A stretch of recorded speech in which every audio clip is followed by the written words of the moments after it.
Well, an increasing number of people are turning to Facebook Live to stream news-related content. Last week, Michael Batista, an eyewitness to the Dallas police ambush, captured the scene through the live video service. And the girlfriend of a man shot to death by police in Minnesota also used Facebook Live to show the aftermath. CBS News contributor Nick Thompson is also the editor for TheNewYorker.com, and he's here to talk a little bit about this. Boy, did Facebook Live just take everyone by storm. Everybody by storm. So it launches 3 months ago, right? Periscope launched about a year earlier, but Facebook Live launches 3 months ago. Initially, people think of it as just the Chewbacca video and the watermelon with the rubber bands. Right. And now suddenly it's going to be an integral part of every news event coming forward because of what we've seen in Minnesota and what we saw in Dallas. Yeah, suddenly Facebook is in the news business. I'm sure Facebook doesn't want to be in the news business. Well, Facebook actually decidedly is trying to get out of the news business, Yeah. right? They announced all these algorithm changes to sort of say, you know what, we're not totally comfortable being the arbiter of all the information in the news you get. We just kind of want to be for sharing stuff. Totally. And now they're playing a really important role, and they actually have to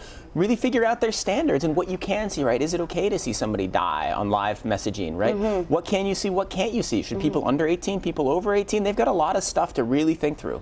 So let's talk about this. On Friday, I think Facebook sort of came out with standards or clarified their standards. Yeah. What are their standards? So they have a bunch of community guidelines, and those community guidelines have existed for a long time, and they deal with the videos and the stuff that and the pictures and the stuff we normally see on Facebook. And they say you can't show, horrific violence, you can't show abuse, you can't show nudity, this, and this. And they basically kept those same standards and applied them to live video. Then all of this happened, and they've said, you know what? This is kind of a different thing, too. We're still going to use those standards, but we're also going to think about it a little bit more. So I think you're going to see some updates in the coming weeks from Facebook. Yeah, because it seemed like they were like, well, it's almost like a case-by-case basis. Yeah. It depends on the context, but that's also a matter of opinion, right? I think they're going to find it really difficult to navigate this. This is what we do in news every single day. Now they have to adopt a brand new element. They have to, that's exactly what they have to do. I mean, the way it works right now is a video starts getting streamed and somebody can flag it and say this is inappropriate, and we'll go to a bunch of people who are trained in determining whether a video should be, allowed to stay on the site or not. That's basically the way the mechanism works, but there isn't a centralized system with centralized rules in the way there is in a news organization. The second thing about it is just what you said about context, right? You've seen one person's perspective on an event. That can be great, as in the Minnesota shooting, where you see truth unvarnished in a way you could not have seen otherwise, and that had a powerful effect and will have a powerful effect on the way police do their jobs. But there's also, the Rashomon effect, right? Anytime you see something from one person's perspective, you're missing a whole bunch of other things. And what if you saw it from the other person's perspective? News organizations are trained in that.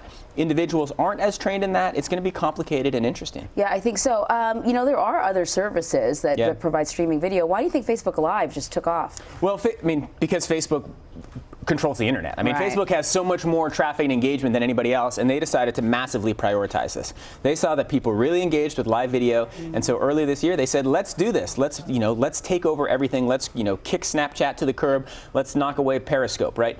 Periscope is still important, right? We saw in the sit-in in Congress just a couple of weeks ago, it was Periscope, not Facebook Live. But Facebook is so much more powerful than everybody else that they'll be able to do what they want. So where do we go from here? Is this going to be the new norm? Is this going to be a sort of a legitimate go-to place for news? Yeah, this is going to be the new norm. Every time there's a tragedy or something dramatic happening, somebody will be there with their phone streaming live.